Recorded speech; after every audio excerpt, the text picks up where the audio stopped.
এই ছোট লোকের বাচ্চা, তোকে আর কত বলবো আমার এসব ভালো লাগে না। তোকে আমি শুধু বন্ধুর চোখে দেখি, আর কিচ্ছু না। তারপরও কেন এসব নিয়ে পড়ে আছিস? কিন্তু ইভা, আমি তো তোকে বলার আগে গালে আর দুইটা পড়লো। শোন শাহন, বন্ধু আসোস, বন্ধুর মতোই থাক।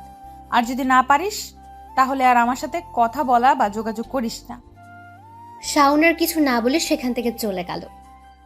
কি কিছু বুঝলেন না তো? তাহলে চলেন সব ক্লিয়ার করি। আমি সোহান আকন্দ, সবাই শাওন বলেই ডাকে। এবার ইন্টার প্রথম বর্ষের ছাত্র, বাবা মার ছোট ভাই সিয়ামকে নিয়ে আমাদের ছোট পরিবার। আর এতক্ষণ যার থাপ্পড় খাচ্ছিলাম সে হলো আমার বেস্ট নুসরাত জাহান ইভা। ইভাকে আমি খুব ভালোবাসি, সে ছোটবেলা থেকেই, যখন ক্লাস 7-এ পড়তাম। ইভাকে বিভিন্নভাবে বোঝানোর চেষ্টা করি, কিন্তু সে প্রতিবারই আমাকে ইগনোর করে গেছে, কিন্তু আমি হাল ছাড়ি নাই, লেগেই আছি তার পিছে। এই নিয়ে আমি তাকে 7বার প্রপোজ করছি, সে প্রতিবারই আমাকে না করে গিয়েছে। আর আজ যা হলো তা তো দেখলেনি। এখন গল্পে ফেরা যাক। ভাবছি ইভাকে আর ডিস্টার্ব করবো না, বন্ধু আছি বন্ধুই থাক, না হলে এই অধিকারটা হারাবো। বাড়ি এসে রুমে শুয়ে আছি, কিছুই ভালো লাগছে না। মা এসে 2বার ডেকে গেছে দুপুরে খাবার খাওয়ার জন্য। কি রে, তোর কি কানে চায় না ডাকতেছি যে, নাকি তোর বাবাকে বলবো? বাবার কথা শুনে আমি তাড়াতাড়ি বিছানা থেকে উঠে পড়ি। মা তুমি যাও, আমি ফ্রেশ হয়ে আসতেছি। নিচে বাবাকে বলতে হবে না? এত করে ডাকলাম, উঠলে না, আর এখন বাবার কথা শুনতেই। মা যাও তো, আমি আসছি। ফ্রেশ হয়ে নিচে গিয়ে দেখি বাবা খেতে বসেছে। আমাকে দেখে বাবা বলল, বস, আজ এত তাড়াতাড়ি চলে আসলি যে? বাবা শরীরটা ভালো লাগছে না, তাই চলে আসলাম। তো এখন কেমন লাগছে? জি বাবা, ভালো। ইভা রাতে শুয়ে ভাবছে, না, আজ শাওনের সাথে একটু বেশি করে ফেলেছি। কালকে কলেজে গিয়ে সরি বলে দিব। বেচারাকে এইভাবে থাপ্পড় মারাটা আমার ঠিক হয়নি। পরের দিন কলেজে যেতে ইভার সাথে দেখা। আমি ইভাকে দেখেও না দেখার ভান করে চলে যেতেছিলাম, তখন ইভা আমাকে ডাক দিল। এই শাওন শোন। কি বলবে বলো? Shaon, I am sorry. ইভাকে থামিয়ে দিয়ে আমি বললাম, ছোট লোকদের সরি বলতে হয় না। আসলে শাওন, কালকে আমার মাথাটা এমনিতেই গরম ছিল, তার উপর আবার তুই এসব বলছিস, তাই কি বলতে কি বলে ফেলেছি আমি নিজেও জানি না। আপনারা ভাবছেন ইভার মাথা গরম ছিল কেন? তাহলে শুনুন। ইভার বান্ধবী সুবাকে একটি ছেলে ডিস্টার্ব করে, আর ইভা তার বান্ধবীরা মিলে ছেলেটাকে উত্তম মধ্যম দিয়েছিল, তাই মাথাটা আগে থেকেই গরম ছিল। আচ্ছা বাদ দাও এসব, চল ক্লাসে যাই। তুই যা, আমি আসতেছি। ইভা চলে গেল ক্লাসে। আমি হারামিগুলোরে খুঁজতেছি, খুঁজতে খুঁজতে পুকুর পাড়ে গিয়ে দেখি হারামিরা বসে আড্ডা দিচ্ছে। আমাকে দেখে তানিম বলল, আসছে বাংলার নবাব এতক্ষণে। এতক্ষণে আসবে না? তার তো আবার ইভার সাথে ডেটিং ছিল। তোরা কি চুপ করবি নাকি আমি আবার চলে যাব? হৃদয় আমার গালে হাত দিয়ে বলল, এখনো তো থাপ্পড়ের দাগ যায়নি, আবার ইভার কাছে গেছোস? তোর বসলাম, ওই না তোদের কাছে। বলেই ক্লাসের দিকে রওনা দিলাম। হারামিগুলো আমার সাথে সাথে ক্লাসে ঢুকলো, পিছনে বেঞ্চে বসে আড্ডা দিচ্ছি। কিছুক্ষণ পর স্যার আসলো, সবগুলো ক্লাস করে বাড়িতে দিকে রওনা দিলাম। কলেজ থেকে আমাদের বাড়ি বেশি দূর না, মাত্র 10 মিনিটের পথ, তাই পায়ে হেঁটেই বাড়ির দিকে রওনা দিলাম। কিছুক্ষণ পর পিছন থেকে কে জানি ডাক দিল। এই শাওন দাঁড়া। পিছনে তাকিয়ে দেখি ইভা একটা রিকশায় বসা। ওঠ, রিক্সায় ওঠ। না, আমি হেঁটে যেতে পারবো।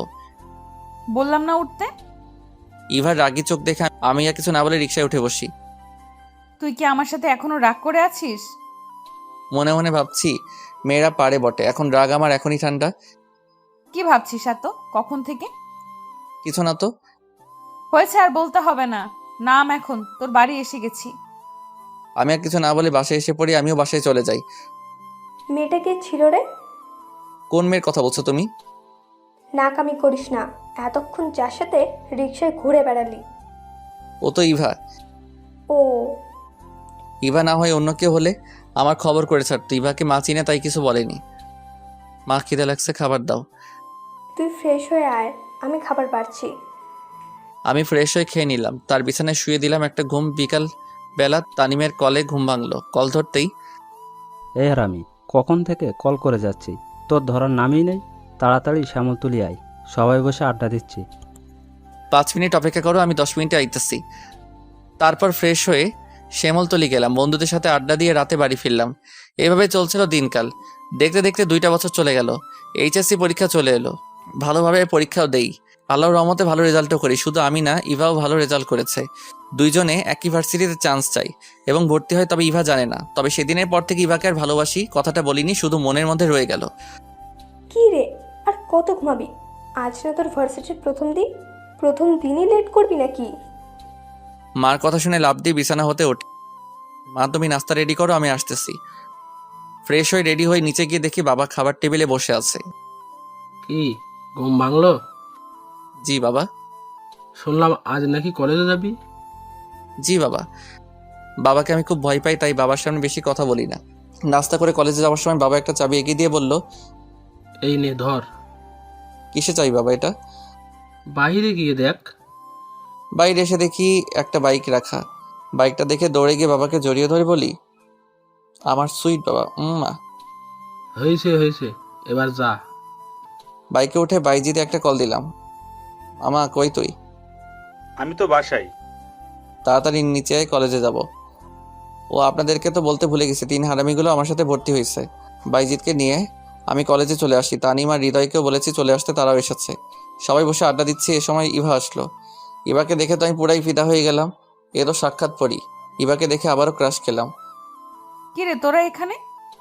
ইভা জানতো না আমরা এখানে ভর্তি হয়েছি, বাট আমি জানতাম। আমারও তো একই প্রশ্ন, তুই এখানে? তুই তো আগে বললি না এই কলেজে ভর্তি হইছিস। তোকে বলে তো আর তুই এই কলেজে ভর্তি হতি না। কিছু বললি? না তো, ক্লাসে চল। আমরা সবাই ক্লাসে চলে গেলাম। ক্লাসে গিয়ে তো আমি পুরাই অবাক। তুই এখানে? রিক্তা আমার ফ্রেন্ড, আমার সাথে এসএসসি দিয়ে ময়মনসিংহ চলে গেছিল তার মামার বাড়িতে। সেখান থেকেই এইচএসসি পাস করেছে। রিক্তা আমাকে দেখে চিৎকার দিয়ে শাওন বলে জড়িয়ে ধরলো। আপনাদের বলে রাখি, রিক্তা আগে থেকে আমার প্রতি কিছুটা দুর্বল। কতদিন পর তোর সাথে দেখা, প্রায় 2 বছর, আর তোর নাম্বার বন্ধ কেন? আরে আস্তে আস্তে, আমার নাম্বার চেঞ্জ করেছি, তাই তুই কলে পাসনি। এরই মাঝে স্যার চলে আসলেন এবং প্রথম দিনের ক্লাস, তাই পরিচয় পর্ব দিয়ে শুরু করলেন। প্রথমে স্যার তার পরিচয় দিলেন, তারপর একে একে সব ছাত্ররা পরিচয় দিল। ক্লাস শেষে ক্যাম্পাসে কিছুক্ষণ বন্ধুদের সাথে আড্ডা দিয়ে বাসে আসার সময় হঠাৎ পিছন থেকে কে যেন বলে উঠল, কি রে বাইক কবে কিনলি? আমি পিছনে তাকিয়ে দেখি ইভা। আজকেই বাবা গিফট করলো। তো আমাকে কি লিফট দিবি না? কি তোকে না করেছি? ওঠ। ইভার বাসে নামিয়ে দিয়ে আমি বাসে চলে আসি। তারপর থেকে প্রায়ই আমি ইভাকে ড্রপ করে বাড়ি দিয়ে আসতাম। কলেজ, বাড়ি আর আড্ডা এইভাবে কেটে যায় আর 3টা মাস। সকালবেলা ফোনে রিংটোনে ঘুম ভাঙলো। রিসিভ করতেই, হারামি, তোর না 9টায় ক্যাম্পাসে থাকার কথা? সরি, এখন কয়টা বাজে? কয়টা বাজে মানে? 9টা 30 বাজে। হৃদয়ের কথাটা শুনে আমার ঘুম চলে গেল। ফ্রেশ হয়ে নাস্তা না করে ক্যাম্পাসে চলে আসি। এসে দেখি সব ব্যবস্থা করাই আছে। আসলে আজকে হৃদয় এবার বান্ধবী শুভাকে প্রপোজ করবে, তাই এত কিছু। হৃদয় এবং শুভা দুইজনকে মনে হয় ভালোবাসে, কিন্তু এই ডাইনির জন্য কিচ্ছু করতে পারে না। এ পর্যন্ত যে ছেলে শুভাকে প্রপোজ করেছে সেই ইভার হাতে কেলানি খেয়েছে, আর তাই বেচারা হৃদয় ভিতরে ভিতরে পুড়ে মরছে। তাই গতকালকে আমি বলেছিলাম এই ব্যাপারটা আমি দেখবো, তাই আজকে এই আয়োজন। ওই দেখ, ইভা শোভা গেট দিয়ে ঢুকছে। আচ্ছা, ইভাকে আমি দেখছি আর শুভাকে এখানে পাঠিয়ে দিচ্ছি বলে ইভার কাছে আসলাম। ইভা চলো, ফুচকা খাওয়াবো। সত্যি তুই ফুচকা খাওয়াবি? জি মহারানী, এবার চলেন। এই শোভা তুইও চল। না শুভা থাক, শুভা তোমাকে হৃদয় ডাকছে। শুভা বুঝতে পেরে হারামিদের কাছে চলে গেল। এই তুই শোভাকে ভাগিয়ে দিলি কেন? আসলে আমার কাছে বেশি টাকা নাই, তাই তোর যদি শর্ট পড়ে ফুচকা, তাই তাকে পাঠিয়ে দিয়েছি।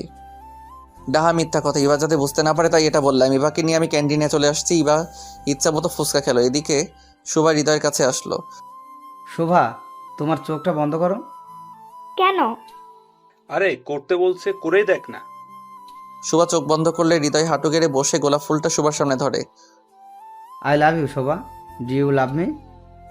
শুভা চোখ খুলে তো অবাক। ক্যাম্পাসে সবার সামনে এভাবে প্রপোজ করে, কি বলবে বুঝে উঠতে না পেরে আই লাভ ইউ টু।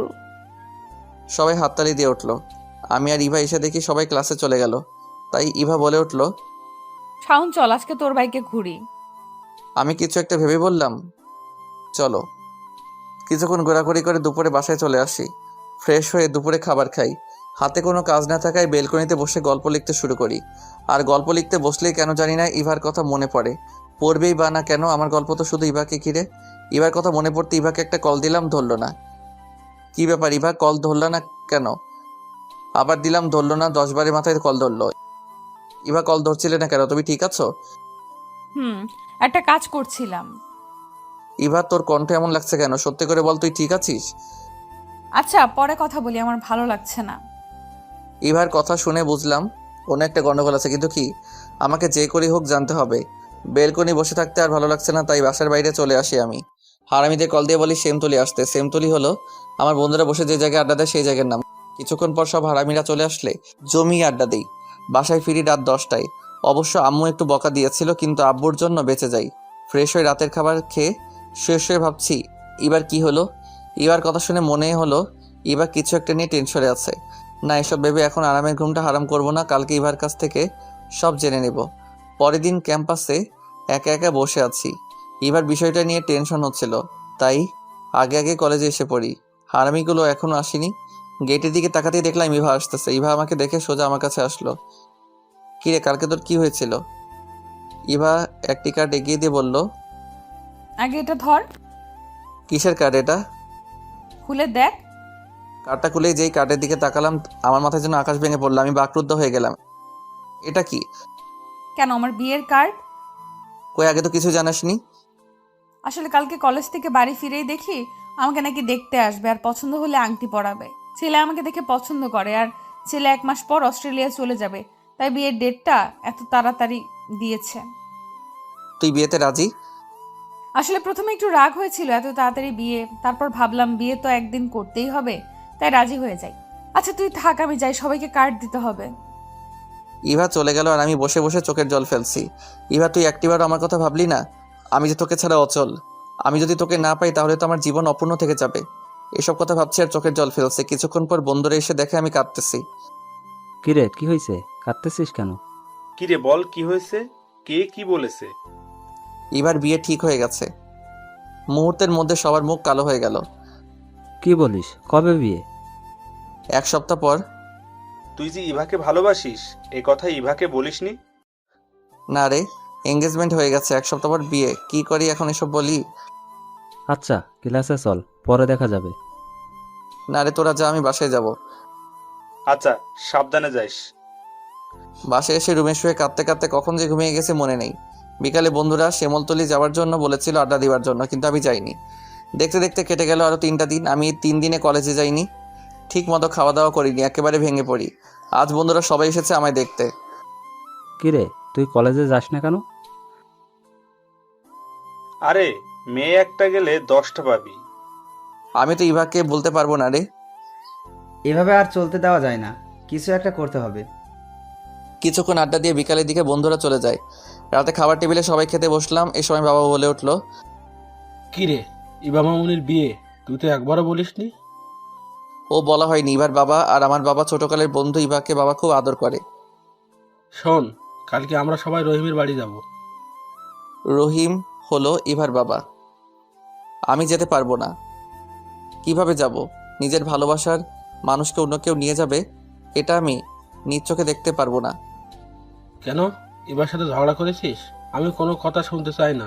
কাল ইবার গায়ে হলুদ, আমাদের সবাইকে যেতে হবে। বাবা কথাটা বলে উঠে গেলেন। পরের দিন বিকালে ইভাদের বাড়ি যাই। গিয়ে দেখে হারামিগুলোও এখানে। মন চাইছিল সব কয়টাকে কুচি কুচি করে নদীতে ভাসিয়ে দেই। আমি কষ্টে মরি আর সারা রাত নাচতে নাচতে বিয়া খেতে এসেছে। কিছুক্ষণ পর বন্ধুরা আমার কাছে এলো। কি রে, জিএপির বিয়ে খাতে আইসস? বলেই হারামিরা কি হাসি দিল।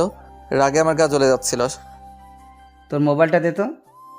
আমি আমার মোবাইলটা দিলাম হৃদয়কে। শালা শেয়ারে কি জানি নিল। তারপর আমাকে মোবাইলটা দিয়ে বলল, আচ্ছা, তোর জিএফের বিয়ে তুই খা, আমরা গেলাম। বলে হারামিরা আমাকে রেখে চলে গেল।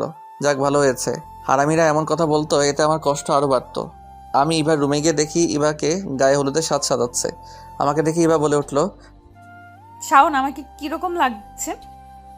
অসম্ভব সুন্দর, যেন আকাশ থেকে নেমে আসা কোনো হলুদ পরি, যার চোখের দিকে তাকিয়ে কয়েক যুগ পার করে দেওয়া যাবে, তবুও তাকে দেখা শেষ হবে না। আমাকে থামিয়ে দিয়ে ইভা বলল, হয়েছে হয়েছে, আর বলতে হবে না। বলতে কই দিলি তুই? ইভার সাথে আর কিছুক্ষণ কথা বলে চলে আসি। কথা বলে বুঝলাম ইভা বিয়াতে খুব খুশি। আমার যে কষ্টে ভিতরটা ফেটে যাচ্ছে তা বুঝতে দিলাম না। রাত 8টায় গায়ে হলুদের অনুষ্ঠান আরম্ভ হয়। আমার খুব কষ্ট হচ্ছিল, তাই বাহিরে চলে আসি। দোকান থেকে 1 প্যাকেট সিগারেট কিনলাম। আগে কখন সিগারেট খাইনি, শুনেছি সিগারেটের ধোয়ার সাথে নাকি মনের কষ্ট উড়ে যায়। এক টান দিতে কাশতে কাশতে দম শেষ। তারপরও খেলাম। তারপর ইভাদের বাড়ি না গিয়ে আমাদের বাড়ি চলে আসি। আমার মোবাইলটা অফ করে রাখি। তারপর রুমে বসে একটার পর একটা সিগারেট খেতে থাকি। রাতটা কোনো মতে পার করি। সকাল 8টায় ঘুম ভাঙলে মোবাইলটা অন করি। এই মা 200 মিস কল, সবগুলো দিয়েছে বাবা মা আর ইভা। আপনারা ভাবছেন মোবাইল বন্ধ থেকে কিভাবে দেখলাম 200 মিস কল? আরে ভাই, আমার মোবাইলে মিস কল অ্যালার্ট চালু করা। মোবাইলটা খাটে রেখে ফ্রেশ হতে গেলাম। ফ্রেশ হয়ে এসে দেখি আবার বাবা 5টা কল দিয়েছে। মোবাইলটা হাতে নিতেই আবার বাবার কলটা ধরতেই, এই হারামজাদা, কখন থেকে কল করছি, ধরিস না কেন? জি বাবা, ওয়াশরুমে ছিলাম। কই তুই এখন? কালকাতে মানুষের হাঙ্গামায় ভালো লাগছিল না, তাই আমাদের বাসায় চলে আসি। ভালো লাগছিল না তো আমাদের বলে যেতে পারতি। আর শোন, তাড়াতাড়ি তুই রহিমের বাসায় আয়। জি বাবা, আসতেছি। ইচ্ছা না থাকা সত্ত্বেও যেতে হলো। বিয়ে বাড়িতে সবাই কত আনন্দ করছে, সবাই কত খুশি, শুধু আমি একাই শুধু কষ্ট পাচ্ছি। তাই ছাদে এসে একা একা বসে মোবাইল টিপতেছে। নিচে অনেক হাঙ্গামার শব্দ শোনা যাচ্ছে, তাতে আমার কি, আমি মন মরা হয়ে বসেই আছি। কিছুক্ষণ পর বাবা মা আঙ্কেল ছাদে আসলেন। আঙ্কেল মানে ইভার বাবা। বাবা আমার কাছে এসে বলে উঠলো, তুই কি এবাকে ভালোবাসিস? বাবা এই কথা শুনে তো আমি পুরো অবাক হয়ে যাই। কি রে, কথা বলছিস না কেন? না বাবা, আমরা তো শুধু বন্ধু আর কিছু না। তাহলে এসব কি? আমার আর ইভার কিছু ক্লোজ ছবি দেখিয়ে, আর ইভা আমার ফ্রেন্ড, একসাথে ছবি তুলতেই পারি। দেখ জসিম, এই সামান্য বিষয় নিয়ে যারা বিয়ে ভেঙে দেয় তাদের কাছে আমার মেয়ে দিব না। বাবা আমাকে একদিকে নিয়ে বলল, তুই কি কাউকে ভালোবাসিস? জি না বাবা। আচ্ছা বুঝলাম, এখন বল তোর ইভাকে কেমন লাগে, মানে ইভা মেয়ে হিসেবে কেমন? জি বাবা, খুব ভালো, লক্ষ্মী মেয়ে একটা। কিরে রহিম, বলেছিলাম না আমি থাকতে তোর কোনো চিন্তা নাই? বাবা আঙ্কেলের কাছে এসে বললো, বাবা আমার হাতটা ধরে একটা রুমে নিয়ে গেল এবং একটা প্যাকেট দিয়ে বললো, এটা পরে নিচে আয়। বাবা কি হচ্ছে এসব? আমি তো কিছুই বুঝলাম না। বাবা আমার হাতটা ধরে বলল, ইভার বিয়েটা ভেঙে গেছে, তারা কিছুক্ষণ আগে ফোন করে না করে দিয়েছে। বাবা কিছুক্ষণ দম নিয়ে আবার বলতে শুরু করলো, বাবা আমি তোকে না জানিয়ে একটা কাজ করে ফেলেছি। কি কাজ বাবা? আর তুমি এভাবে বলতেছো কেন? ইভা মামুনির সাথে তোর বিয়ে হবে এখন। আমি রহিমকে কথা দিয়ে ফেলেছি, তুই না করিস না বাবা। বাবার কথা শুনে আমি হাসবো না কাঁদবো কিছুই বুঝতেছি না। সবকিছু যেন আমার মাথার উপর দিয়ে গেল। আমি বললাম, বাবা ইভা কি রাজি হবে? রহিম বলেছে ইভাকে রাজি করাবে। ঠিক আছে। এরই মধ্যে হারামিরা চলে এসেছে। এই তোমরা শাওনকে নিয়ে নিচে আসো, আমি যাই। বলেই বাবা চলে গেল। কি রে, কেমন দিলাম? মানে বিয়েটা তোরা ভাঙাইছস? আজ্ঞে হ্যাঁ। বন্ধু বল না, এত বড় কাজ কিভাবে করলি? শুন, তোর কাছ থেকে কালকে মোবাইল নিয়েছিলাম, মনে আছে? তোর মোবাইল থেকে তোর আর ইভার কিছু ক্লোজ ছবি নিয়েছিলাম, আর এই ছবি ইভার হবু বরকে দেখিয়েছি। ব্যাস, কাজ হয়ে গেছে। তোরা এটা না করলেও পারতি। কি বললি? ঠিক আছে, জামাইকে ফোন করে আসতে বলি। আরে না, আমি তো মজা করছিলাম। তবে রে হারামি, বলে বন্ধুরা আমাকে মারতে শুরু করলো। বর্ষে যে নিচে গেলাম বন্ধুদের সাথে। কাজী কবুল বলতে বলতে সাথে সাথে কবুল বলে ফেলি। যাক, এবার আর চিন্তা নেই। বিয়ার কাজ শেষ হলে ইভাকে আঙ্কেল গাড়ি পর্যন্ত নিয়ে এসে আমার হাতে তুলে দিলেন। তখন আমার কি যে ভালো লাগছিল তা আপনাদের বলে বোঝাতে পারবো না। গাড়িতে বসে ভাবছি কি কপাল আমার, গেলাম বিয়ে খেতে আর আসলাম বউ নিয়ে। এসব ভাবছি আর মনে মনে হাসি। বাসায় এসে মা ইভাকে বরণ করে নিল। হারামিরাও আছে আমার বাসায়। 2000 টাকা দে তো। আমার কাছে তো টাকা নাই।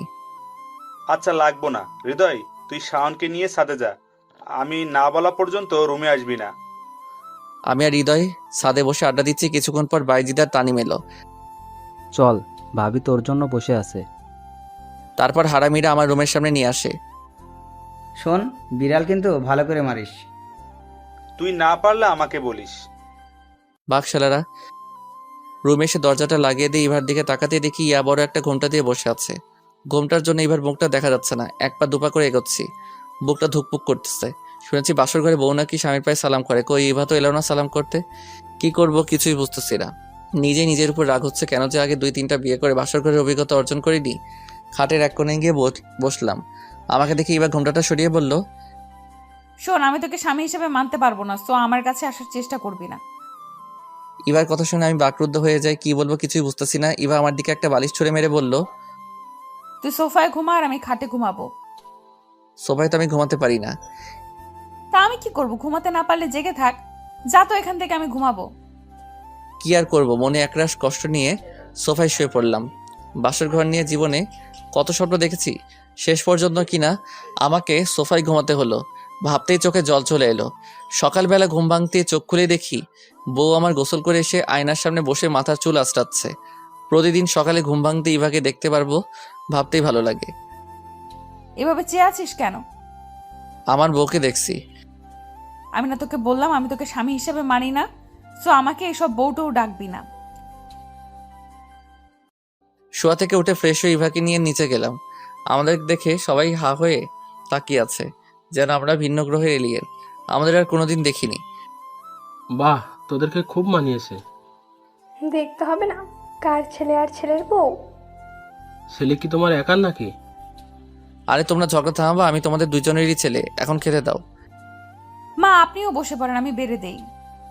আচ্ছা ঠিক আছে, তুমিও বসে পড়ো। খাবার টেবিলে বসে ইভা কি সুন্দর ব্যবহার। বলে কি মেয়ে, এটা দিব তোমাকে, এটা একটু নাও। সবার সামনে কি সুন্দর করে কথা বলে। আমি তো শুনে পুরাই শক। বিকালে বন্ধুদের সাথে আড্ডা দিতে গেলাম। কিরে, বাসুরাত কেমন কাটলো? বেয়াল কি মারছিলি? আরে দূর, রাতে কিছুই হয়নি। তারপর বন্ধুদের সবটা বললাম। আমার কথা শুনে বন্ধুদের সে কি হাসি। আহারে বেচারা, বাসর ঘরে সোফায় থাকতে হলো। বন্ধুদের সাথে আড্ডা দিতে দিতে রাত 10টায় বাসায় ফিরি। কিরে, এত রাত করে বাসায় ফিরলি ঘরে বউ রেখে? তোর কি বুদ্ধি শুদ্ধি কখনোই হবে না? বৌমা কখন থেকে না খেয়ে বসে আছে। বাবার কথা শুনে তো আমি পুরাই অবাক হয়ে যাই। যে আমাকে দেখতেই পারেন না, সে কিনা আমার জন্য না খেয়ে বসে আছে। কথাটা শুনে মনে মনে খুশি হলাম। ফ্রেশ হয়ে আমি আর ইভা খেতে বসলাম। তুমি আমার জন্য না খেয়ে অপেক্ষা করছিলে কেন? খেয়ে নিতেই পারতে। বাবা মা যাতে না বোঝে তাই খাইনি। আর তুই আমায় তুমি করে বলতিস কেন? বারে, নিজের বিয়ে করা বউকে কি তুই করে বলবো? এই তোকে না না করছি আমাকে বউ বলতে? তোর এসব আদিক্ষেতা আমার ভালো লাগে না। এবার কথাটা শুনে আবার টেবিলে আরো বসে থাকতে মন চাই দিয়ে তাই উঠে রুমে চলে আসি। সোফায় শুয়ে শুয়ে ভাবতেছি ইভা কি আমাকে কখনো মেনে নেবে না? তাহলে আমাকে বিয়েটা করছিল কেন? কিছুক্ষণ পর ইভা রুমে এসে শুয়ে পড়লো। সকালবেলা খুব ভোরেই আমার ঘুম ভাঙলো। ইভা এখনো ঘুমাচ্ছে। ঘুমালে মেয়েটা কিরকম বাচ্চা বাচ্চা লাগে। ইভাকে দেখে নিজেকে আটকে রাখতে পারলাম না। আস্তে আস্তে ইভার কাছে গিয়ে বসে ইভাকে দেখতে লাগলাম। আমি কেমন জানি একটা ঘোরের মধ্যে হারিয়ে যাচ্ছি। এত কাছে কখন আসিনি ইভার। নিজের অজান্তে একটা ভালোবাসার পরও সেঁকে দিলাম ইভার কপালে। হঠাৎ মনে হলো ইভা আমাকে এবার এত কাছে দেখলে আস্ত রাখবে না, তাই উঠে পড়লাম। ফ্রেশ হয়ে একটু বাইরে গেলাম হাঁটাহাঁটি করতে। 8টার বাসায় ফিরি। কি রে, এত সকাল সকাল কই গেছিলি? এই তো একটু হাঁটাহাঁটি করতে। খেতে দাও তো, খিদে লাগছে। ফ্রেশ হয়ে আয়। তারপর ফ্রেশ হয়ে এসে একসাথে সবাই খেতে বসেছি। মা, আমি আজ কলেজে যাব। ইভাও কি যাবে? মা আমিও যাব। ঠিক আছে, শাওনের সাথে যাস। শুন, বৌমাকে সাথে করে নিবে, আবার সাথে করে নিয়ে আসবে। ঠিক আছে মা। আমি কলেজে যাবার জন্য রেডি হয়ে নিচে দাঁড়িয়ে আছি। ম্যাডামের এখনো আসার কোনো নামগন্ধ নাই। কিছুক্ষণ পর সিঁড়ির দিকে তাকিয়ে হা হয়ে যাই। আমি কাকে দেখছি? ইভা একটা কালো শাড়ি পরেছে। এর আগে কোনোদিন মেয়েটির শাড়ি পরতে দেখিনি। এত সুন্দর লাগছিল তা বলে বোঝাতে পারবো না। তাই হা করে তাকিয়ে ইভাকে দেখছি। ইভা যে কখন আমার কাছে চলে আসে বুঝতেই পারিনি। মুখ বন্ধ কর, নইলে মুখে মশা ঢুকবে। ইভার কথায় আমি কিছুটা লজ্জা পেয়ে বললাম, চলো, দেরি হয়ে যাচ্ছে। বাইকে করে দুইজন কলেজে গেলাম। গিয়ে দেখে হারামিরাও এসেছে। সবাই বসে আড্ডা দিচ্ছি। এরই মাঝে রিক্তা আসলো। এতদিন কলেজে আসছো নাই কেন? এমনিতেই কাজ ছিল বাড়িতে। ও, এখন কাজ শেষ হয়েছে? হুম। তারপর সবাই বসে কিছুক্ষণ আড্ডা দিয়ে ক্লাসে চলে আসি। ক্লাসে এসে দেখি ইভা ক্লাসে নেই। কিছুক্ষণ পর স্যার আসে ক্লাসে। এখনো ইভার আসার নাম নেই। ক্লাস শেষে বাইরে গিয়ে ইভাকে খুঁজতে লাগলাম। খুঁজতে খুঁজতে ক্যান্টিনে গিয়ে দেখি ইভা একটি ছেলের সাথে হাসাহাসি করে কথা বলছে। দেখে আমার খুব রাগ হচ্ছিল, কিন্তু এখানে কিছু বলা যাবে না। যা বলার বাড়িতে গিয়ে বলবো, তাই আগে সেখান থেকে চলে আসি। কলেজ শেষে ইভার জন্য দাঁড়িয়ে আছি। ইভা এখন আসার নাম নাই। প্রায় 20 মিনিট পর সেই ছেলেটির সাথে ইভা আসলো। ছেলেটিকে বিদায় দিয়ে আমার কাছে আসলো। চল। আমি আর কিছু না বলে আগে বাইক স্টার্ট করে দিয়ে বাসে চলে আসি। রুমে এসে ইভাকে বলি, ছেলেটিকে আর তার সাথে তোমার এত কিসের কথা?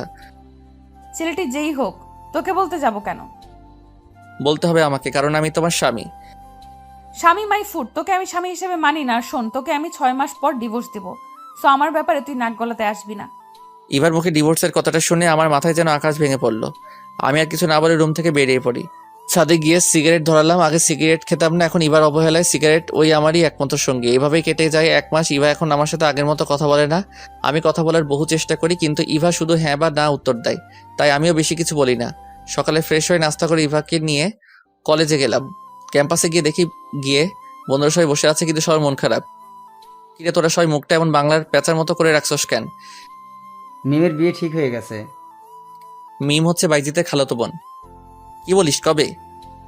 জানি না, তবে কিছুক্ষণ আগে মিম কল করে বলল।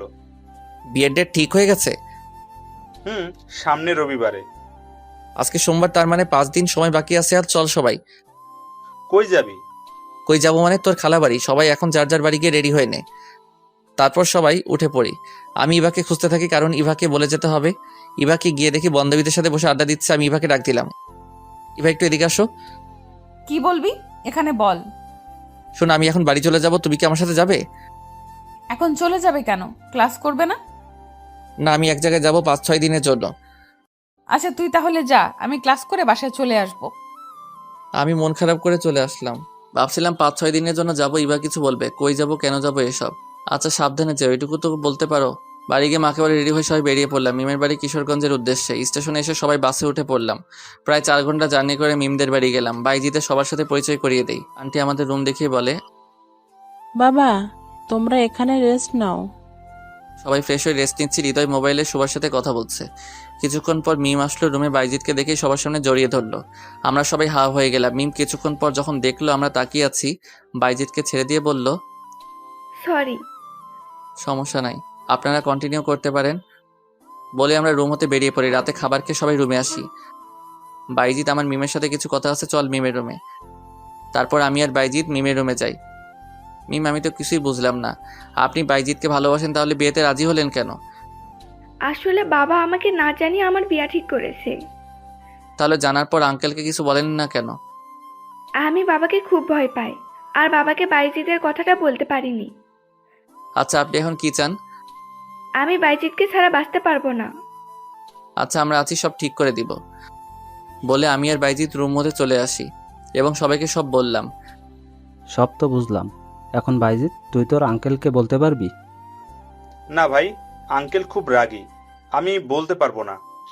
আরে এদের দিয়ে কিছু হবে না, যা করার আমাদের কি করতে হবে। অনেক রাত হয়েছে, এখন সবাই ঘুমা।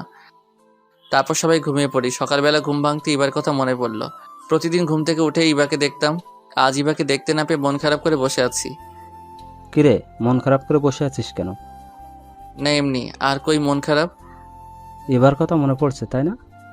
আমি মাথা নেড়ে হ্যাঁ জানালাম।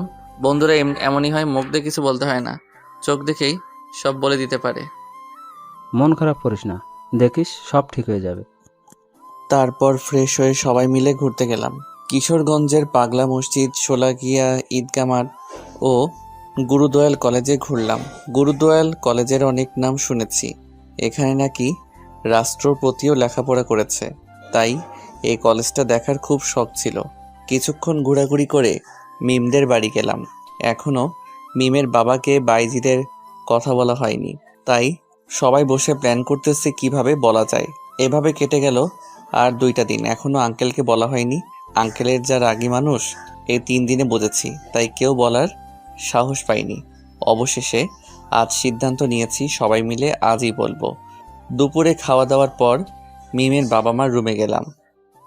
আঙ্কেল, আপনাদের সাথে কিছু কথা ছিল। কি বলবে বলো। আঙ্কেল, আমার মনে হয় মিম এই বিয়েতে খুশি না।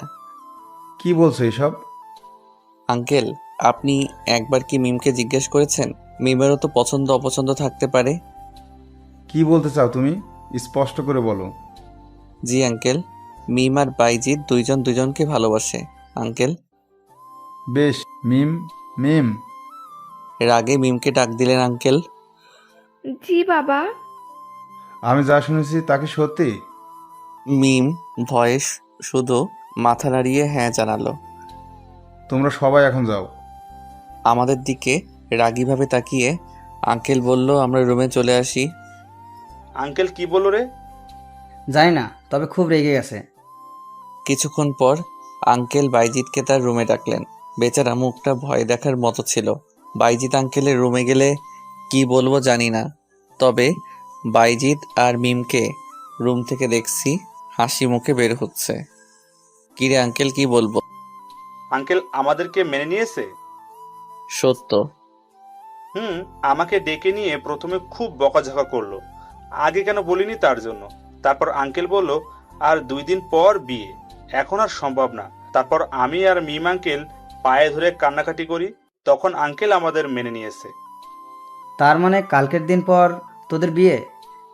না রে, আঙ্কেল বললো আমার লেখাপড়া শেষ করে তারপর বিয়ে। বিয়ে পরে হবে, তাতে কি? এখন তো প্রকাশ্যে প্রেম করতে পারবি। আচ্ছা শোন, বিয়ে যখন হবে না তাহলে আমরা বরং আজকেই চলে যাই। আজকে দিনটা থাকি না, কালকে না হয় চলে যাব। আচ্ছা বুঝছি, আর বলতে হবে না। পরের দিন সকালে আমরা সবাই বাড়ির দিকে রওনা দেই। দুপুরে বাসায় এসে পৌঁছাই। দরজায় কলিং বেল দিতেই মা এসে দরজা খুলে দিল। মাকে দেখে জড়িয়ে ধরি। কেমন আছো মা? ভালো, যা ফ্রেশ হয়ে খেতে আয়। ফ্রেশ হয়ে এসে আমি আর মা খেতে বসি। শোন, বিকালে গিয়ে ইভাকে নিয়ে আয়। কেন? আর ইভা কই গেছে? কেন, তুই জানিস না ইভা তোকে কিছু বলেনি? না, ইভা তো কিছু বলেনি আমাকে। তুই চলে যাওয়ার পর তো ইভাও তার বাড়িতে চলে গেছে। তোমাকে বলে যায়নি? বললো তো, তুই নাকি বলেছিস যেতে। আচ্ছা, বিকালে গিয়ে নিয়ে আসবো। অনেক জার্নি করেছি, তাই রুমে গিয়ে শুইতেই এক ঘুম। বিকালে মায়ের ডাকে ঘুম ভাঙলো। কি রে, তুই না ইভাকে আনতে যাবি? আচ্ছা, তুমি যাও, আমি ফ্রেশ হয়ে যাচ্ছি। তারপর ফ্রেশ হয়ে বাইকটা নিয়ে ইভাদের বাড়ি গেলাম। অনেক দিন বাইকটা ধরা হয়নি, তাই বাইকেই গেলাম। কলিং বেল বাজাতেই শাশুড়ি আম্মা দরজা খুলে দিলেন। আমি শাশুড়ি আম্মাকে সালাম করলাম। তারপর শাশুড়ি আম্মার সাথে কিছুক্ষণ কথা বলে ইভার রুমে গেলাম। গিয়ে দেখি ইভা শুয়ে আছে, তাই ইভার পাশে গিয়ে বসলাম। এই কয়দিন ইভাকে দেখতে পারিনি, তাই মন ভরে দেখতে লাগলাম। হঠাৎ কারো শব্দে আমার ধ্যান ভাঙলো। তুই কখন এলি? এই তো কিছুক্ষণ হলো। রেডি হয়ে নাও, মা পাঠিয়েছে তোমাকে নিয়ে যেতে। আচ্ছা তুই নিচে যা, আমি রেডি হয়ে আসতেছি। আমি নিচে গিয়ে শাশুড়ি আম্মার সাথে বসে কথা বলতেছি। কিছুক্ষণ পর ইভা আসলো। আমি ইভাকে নিয়ে বাইকে করে বাসায় চলে আসি। পরের দিন ইভাকে নিয়ে কলেজে যাই। আমার সাথে বাইকে ইভাকে দেখে রিক্তা বলল। মেয়েটা কে ছিল শাওন? তারপর রিক্তাকে ইভার কথা সব বলে কেঁদেই দিলাম। এ ব্যাপার। আচ্ছা শোনো, আমার কাছে একটা বুদ্ধি আছে, এটা কাজে লাগাতে পারলেই ইভা তোর জন্য পাগল হয়ে যাবে। কি করতে হবে বলো, ইভার জন্য সব করতে পারবো। তাহলে শোন। রিক্তা কি বলেছে গল্পের সাথে থাকেন, জেনে যাবেন। এতে যদি হিতে বিপরীত হয় আর আমাকে ভুল বুঝে? আরে পাগল, তুই তাকে বলে দিবি, আর আমি তো আছি। আচ্ছা ঠিক আছে। তারপর কিছুক্ষণ আড্ডা দিয়ে ক্লাসে গেলাম। সব ক্লাস শেষ করে বাসায় চলে আসলাম। বিকেলে শ্যামলতলি গেলাম বন্ধুদের সাথে আড্ডা দিতে। তাদের বললাম আমার আর রিক্তার প্ল্যানটা, তারাও সম্মতি দিল। কিছুক্ষণ বন্ধুদের সাথে আড্ডা দিয়ে বাসায় চলে আসি।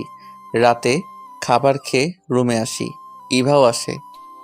ইভা শোন, 6 মাস পর তো আমাদের ডিভোর্স হয়ে যাবে, তাই না? কিন্তু হঠাৎ এই কথা কেন? না মানে এমনি। আচ্ছা শোন, তাহলে আমাদের যে বিয়ে হয়েছে এটা কলেজের কাউকে আর বলিস না। তুই তোর বান্ধবীদেরও না করিস কাউকে বলতে, আর আমিও আমার বন্ধুদের বলবো। আচ্ছা ঠিক আছে। সকালে কলেজে যাওয়ার সময় ইভা আমার বাইকে উঠবে এমন সময়। ইভা শোন, তুই একটা রিক্সা করে কলেজে চলে যা, আমার একটা কাজ আছে, কাজটা করে কলেজে আসবো। ইভা কখনো ভাবেনি আমি ইভাকে এভাবে না করে দিব। আচ্ছা যা। তারপর আমি বাইক নিয়ে ইভাকে রেখে চলে আসি। রিক্তাকে কল দিলাম। কই তুই? বাসার নিচে রিক্সার জন্য দাঁড়িয়ে আছি। আচ্ছা 5 মিনিট অপেক্ষা কর, আমি আসতেছি। তারপর আমি রিক্তাকে বাইকে করে নিয়ে কলেজে চলে আসি। ক্যাম্পাসে ঢুকতেই দেখি ইভা তার বান্ধবীদের সাথে বসে আড্ডা দিচ্ছে। আমি রিক্তাকে নিয়ে সোজা ক্যাম্পাসে ঢুকি। ইভা আমাদের দেখে হাঁ করে তাকিয়েছিল। আমরা বন্ধুদের সাথে না গিয়ে আমি আর রিক্তা আলাদা বসে আড্ডা দিচ্ছি। ক্লাস শুরু হলে সবাই ক্লাসে চলে গেল, কিন্তু আমি রিক্তা ক্লাসে যাইনি। এদিকে ইভা সারা ক্লাসে আমাকে না দেখে মনে মনে ভাবতে থাকে, শাওন ক্লাস নাই কেন? নিশ্চয়ই ডাইনিটার সাথে আছে। ইভা ক্লাস শেষ করে আমাকে খুঁজতে থাকে। গিয়ে দেখে আমি আর রিক্তা নারিকেল বাগানে বসে আছি, আর রিক্তা আমার মাথায় হাত বুলিয়ে দিচ্ছে। আমাদের দেখেই ইভা আমাদের কাছে এলো। তুই এখানে? তোকে সারা ক্যাম্পাসে খুঁজেছি, ক্লাসও তো করিস নাই। আমাকে খুঁজেছিস কেন? আমার প্রশ্ন ইভা থতমত খেয়ে যায়। না মানে বাসায় যাবো এজন্য। শাওন, এ মেয়েটিকে? আমার কাজিন, আমাদের বাসায় থাকে। আর ইভা, এ হলো রিক্তা, আমার জিএফ। ইভা আমার কথা শুনে আর কিছু না বলে সেখান থেকে চলে যায়। এখন দেখ বাবু, কেমন লাগে? আমাকে খুব জ্বালিয়েছ না? এখন বুঝো ঠেলা। আমরা আর কিছুক্ষণ আড্ডা দিয়ে ক্লাসে চলে যাই। কলেজ ছুটির পর আমি বাইকে বসে আছি, ইভা বাইকে উঠতে যাবে। এ সময় আমি ইভাকে থামিয়ে দিয়ে, ইভা শোন, তুই রিক্সা করে বাসায় চলে যা। রিক্তার দিকে তাকিয়ে বললাম, বাবু ওঠো, আজকে আমরা ঘুরতে যাব। আমার কথা শুনে ইভা মন খারাপ করে চলে গেল। এদিকে ইভা মনে মনে ভাবছে, শাওন আমার সাথে এমনটা করতে পারলো? তার জিএফ এর সামনে আমাকে অপমান করলো। আমি রাতে 10টায় বাসায় ফিরি। ইভা এসে দরজা খুলে দেয় আর বলল, এতক্ষণ কই ছিলে? তা তোকে বলতে হবে? আচ্ছা, ফ্রেশ হয়ে আয়, আমি খাবার দিচ্ছি। শোন, তুই খেয়ে নে, আমি বাইরে থেকে খেয়ে এসেছি। বলেই রুমে চলে আসি। ইভা খেয়ে রুমে আসার পর আমি বেলকনিতে গিয়ে রিক্তার সাথে কথা বলা শুরু করি। ইভাকেও দেখছি না, মনে হয় শুয়ে আমাদের কথা শুনছে। তাই প্রায় 2 ঘন্টা প্রেমালাপ করি। 12টায় রুমে আসি। এতক্ষণ কার সাথে কথা বলছিলে? তুই এখনো ঘুমাসনি? আগে আমার কথার উত্তর দে। কার সাথে হবে আবার? রিক্তার সাথে। তো লজ্জা করে না বাসায় বউ রেখে অন্য মেয়েদের সাথে কথা বলতে? ওরে আমার বাবু, আমার তো মনেই ছিল না। শোন, রিক্তা অন্য মেয়ে না, রিক্তা আমার হবু বউ। তোকে ডিভোর্স দিয়ে আমি রিক্তাকে বিয়ে করব। আমার মুখে ডিভোর্সের কথাটা শুনে ইভা থমকে গেল। বাঙালি নারীর বিয়ে একবারই হয়, আর ইভার আগে সেই দিন ডিভোর্সের কথা এমনিতেই বলেছিল। ইভা আমাকে স্বামী হিসেবে মেনে নেয়নি ঠিক, কিন্তু আজ ডিভোর্সের কথা শুনে ইভা যে কষ্ট পেয়েছে আমি তা ঠিক বুঝতে পেরেছি। কষ্ট পাক তাতে আমার কি, আমিও তো কম কষ্ট পাইনি। আমি আর এসব না ভেবে ঘুমিয়ে পড়লাম। পরের দিন কলেজে আমি একাই যাই। ইভা রিক্সা করে কলেজে যায়, আমি রিক্তাকে নিয়ে সোজা ক্যাম্পাসে ঢুকি।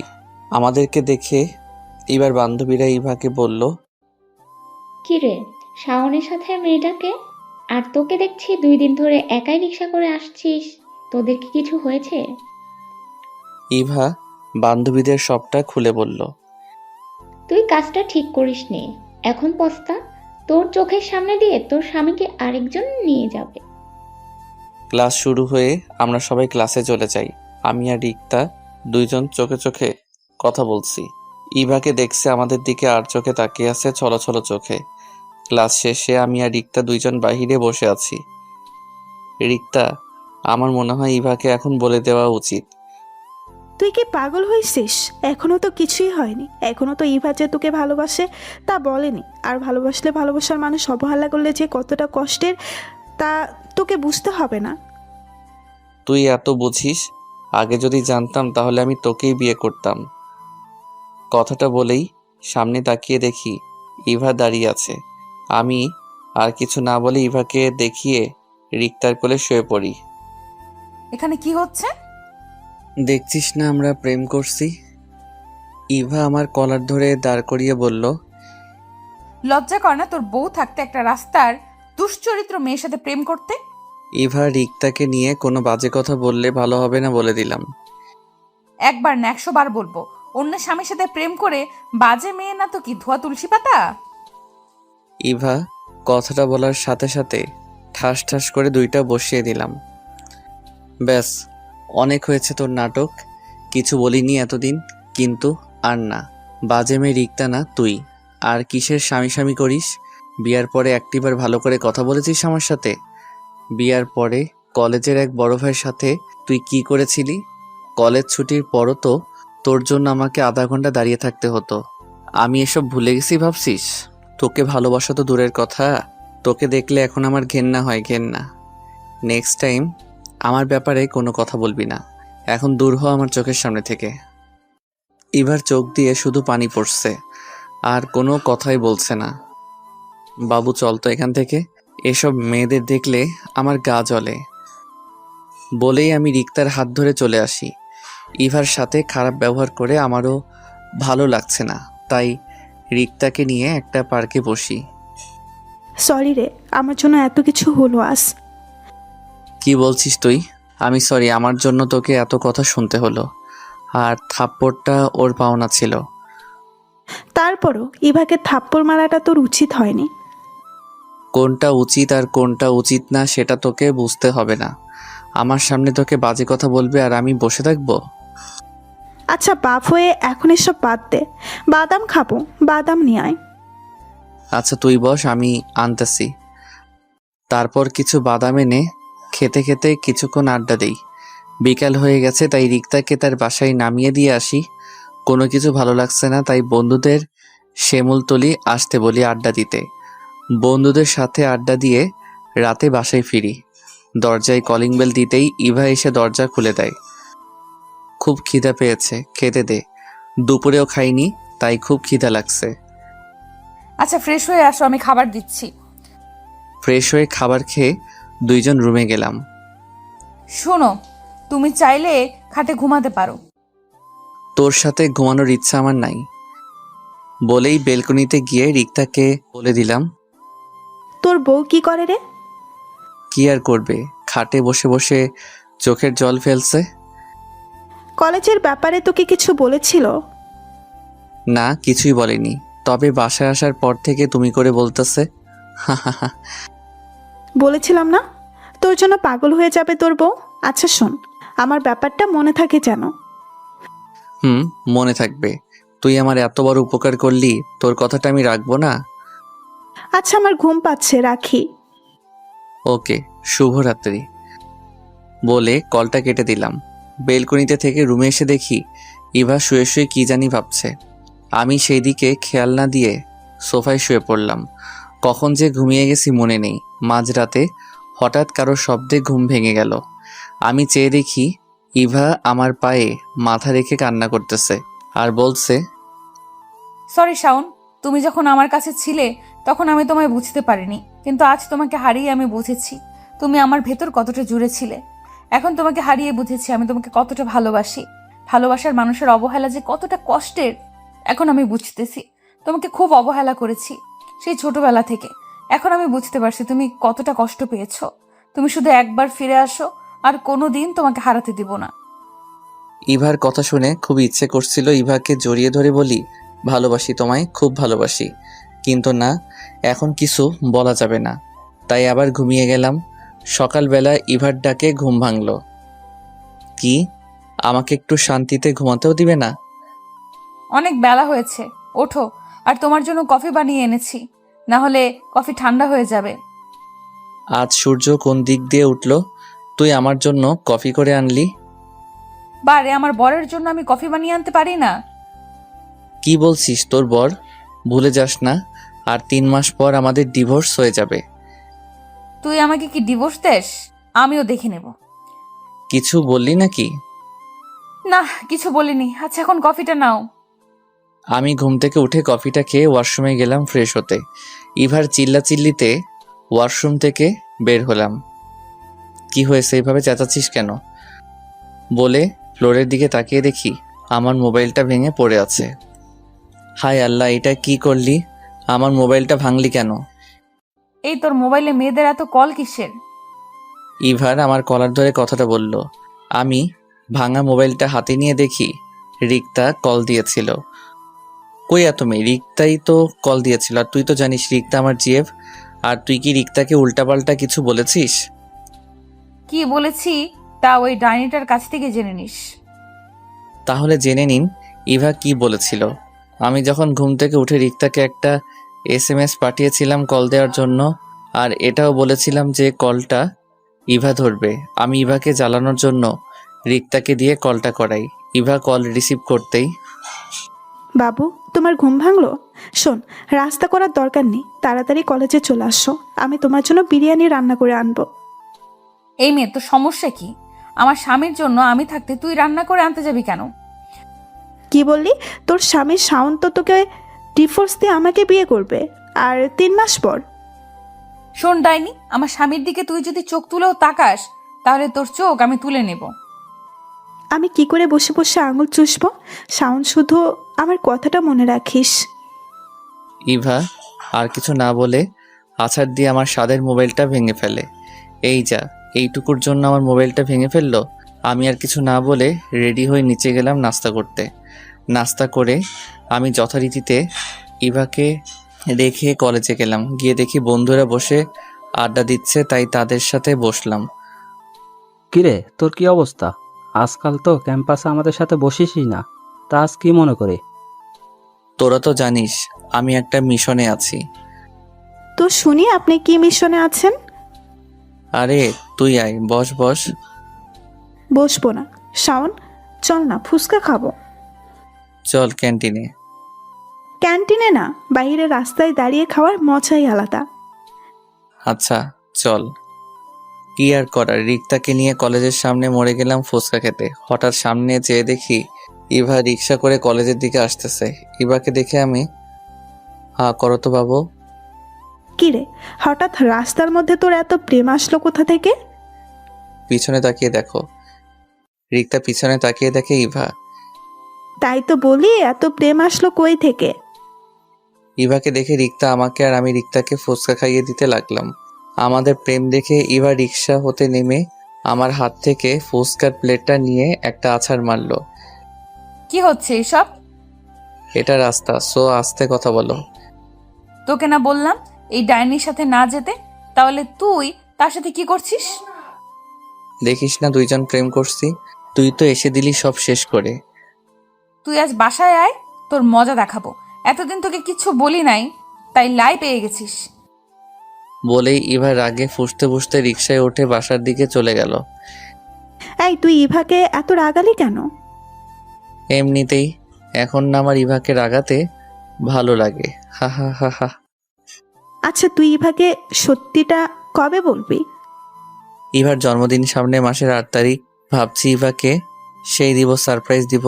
সবটা বলে নতুন করে আবার প্রপোজ করব।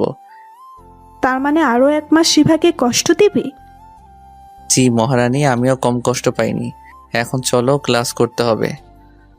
ফুচকার বিল দিয়ে আমি আর রিক্তা বাইকে করে কলেজে চলে আসি।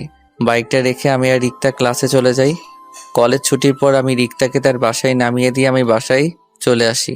বাসায় কলিং বেল দিতেই মা এসে দরজা খুলেই আমার কানটা ধরে বলতে লাগলো, ইভাকে তুই নাকি মেরেছিস আর তাকে নাকি রাস্তায় নামিয়ে দিয়েছিস।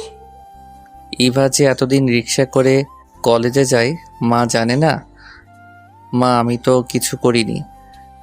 তাহলে মেয়েটি কলেজে না গিয়ে রুমে এসে কান্নাকাটি করছে কেন? কখন থেকে ডাকছি, দরজা খুলছে না। তুই যা, তোর আমার বাড়িতে জায়গা নেই। তুমি না আমার লক্ষ্মী মা, আমার সোনা মা, এরকম করছো কেন? তোমার এই দুধের বাচ্চাটা কই যাবে বলো? জায়গা নেই বলছি, মানে জায়গা নেই, ব্যাস। বলেই মুখের উপর দরজাটা লাগিয়ে দিল। যা শালা, এখন আমি কি করি? যাই বন্ধুদের সাথে আড্ডা দেই। রাতে বাবা বাসায় আসলে তখন বাসায় আসবো। বন্ধুদের সাথে আড্ডা দিয়ে রাতে 10টায় আবার বাসায় আসি। কলিং বেল দিতেই মা দরজা খুলে দেয়। আমাকে দেখেই মা জড়িয়ে ধরে। আমি হতবাক হয়ে যাই। তোকে একটু বকা দিয়েছি বলে কি আমাদের ছেড়ে চলে যাবি? মা তুমি কাঁদতেছো কেন? আমি তো কোথাও যাইনি। তুই বল, কোনো দিন এরকম করবি না। ঠিক আছে, আর এরকম করব না। সেই সকাল থেকে না খাওয়া চেহারার কি করেছিস দেখ। তোর জন্য ইভাও কিছু খায়নি। যা, ইভাকে নিয়ে খেতে আয়। আমি রুমে গিয়ে দেখি ইভা শুয়ে শুয়ে কান্না করছে। ইভার কান্না দেখে আমার ভিতরটা পুড়ে যাচ্ছে। না, আর মেয়েটাকে কষ্ট দেব না। তাকে কষ্ট দিয়ে তো আমি সুখে নাই, আমিও তো তার দ্বিগুণ কষ্ট পাচ্ছি। কি হয়েছে, এভাবে কান্না করছিস কেন? সেটা তোমাকে জানতে হবে না। আচ্ছা চল, সকাল থেকে নাকি কিছুই খাওনি? না আমি খাবো না, তুমি খেয়ে নাও। আচ্ছা ঠিক আছে, খিদা লাগলে এমনিতেই খাবে। আমি নিচে গিয়ে দেখি মা খাবার রেডি করে বসে আছে। কি রে, ইভা কই?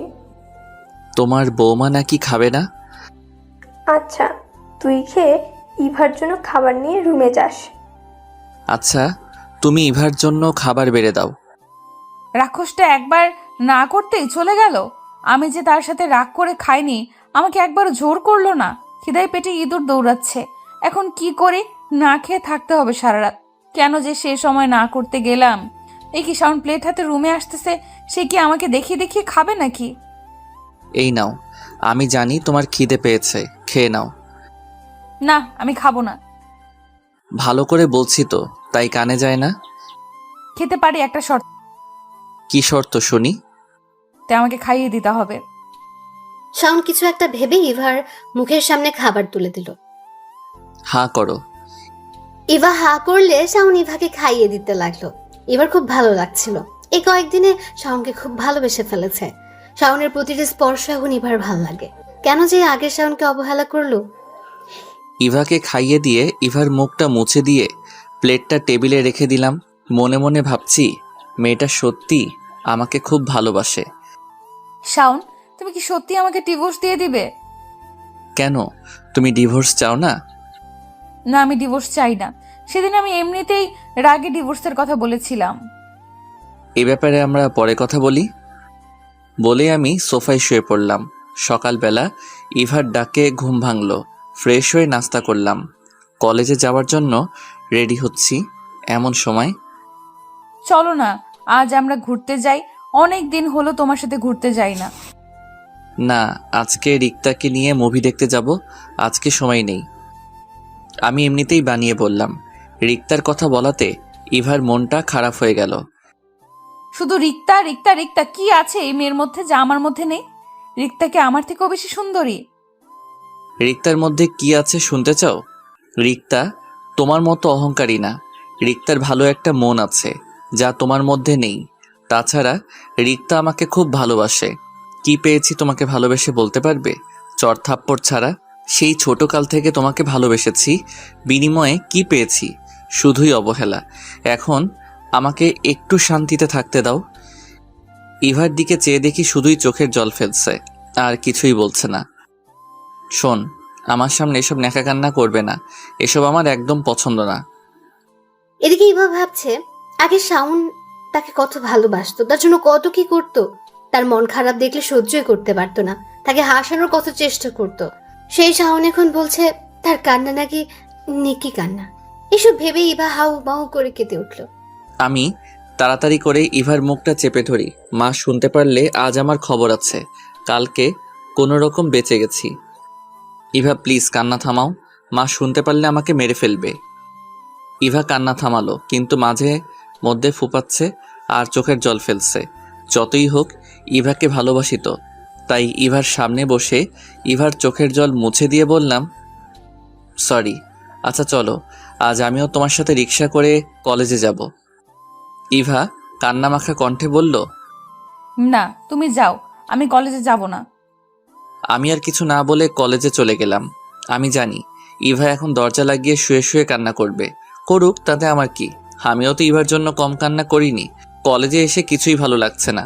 না, আজ ইভার সাথে একটু বেশি করে ফেলেছি। কিরে, কখন থেকে দেখছি মন খারাপ করে বসে আছিস? কিছু কি হয়েছে? তেমন কিছু না, এমনি মন খারাপ। আমরা কি তোর আপন কেউ? আমাদেরকে বলবি? এখন তো তোর রিক্তাই আপন। তুইও শুরু করলি? আচ্ছা শোন, তারপর সবটা বললাম ওদের। ইভা তো এখন তোকে ভালোবাসে, তাহলে তাকে বলে দিচ্ছিস না কেন? ভাবছি ইভার জন্মদিনের ইভাকে সারপ্রাইজ দিব। তুই যা ভালো মনে করিস। আচ্ছা এখন চল ক্লাসে যাই। তারপর সবাই ক্লাসে চলে গেলাম। কলেজ ছুটির পর বাসায় এসে কলিং বেল দিতেই মা দরজা খুলে দেয়। রুমে এসে দেখি ইভা রুমে নেই, হয়তো বেলকনিতে হবে। আমি ফ্রেশ হয়ে বেলকনিতে গেলাম, সেখানেও ইভা নেই। ছাদে গেলাম, ছাদেও ইভা নেই। তাই তাড়াতাড়ি করে মার কাছে গেলাম। মা, ইভা কই? ইভাদের বাড়ি গেছে। আমি রুমে গিয়ে দেখি মায়ের জন্য নাকি কান্না করছে, তাই বললাম কয়েকদিন মায়ের কাছে থেকে আসতে। ও আচ্ছা। তুইও যা, তুইও তো বিয়ের পর শ্বশুরবাড়ি যাসনি। আচ্ছা ঠিক আছে। আমি রুমে গিয়ে ফ্রেশ হয়ে কিছুক্ষণ রেস্ট নিয়ে বিকালের দিকে শ্বশুরবাড়ি গেলাম। দরজায় কলিং বেল দিতেই সুমা এসে দরজা খুলে দেয়। সুমা ইভার ছোট বোন। কি দুলা ভাই, আপুকে ছাড়া বুঝি ভালো লাগছিল না, তাই আপু আসতে না আসতেই চলে এসেছেন? আরে না শালিকা, আমি আসছি। তোমার জন্য কতদিন তোমাকে দেখি না। হয়েছে, আর পাম দিতে হবে না আমাকে। এলো রে সোমা। মা, দুলা ভাই এসেছে। বাবা কেমন আছো? জি মা ভালো, আপনি কেমন আছেন? তো বাবা, বাড়ির সবাই ভালো আছে তো? জি মা, সবাই ভালো আছে। বাবা উপরে যাও, ইভা রুমেই আছে। আমি ইভার রুমের সামনে এসে আসতে পারি? ইভা আমার দিকে তাকিয়ে শোয়া থেকে উঠে বলল, তুমি কখন এলে? আর বাইরে দাঁড়িয়ে আছো কেন? ভেতরে আসো। আমি ভিতরে গিয়ে সোফায় বসলাম।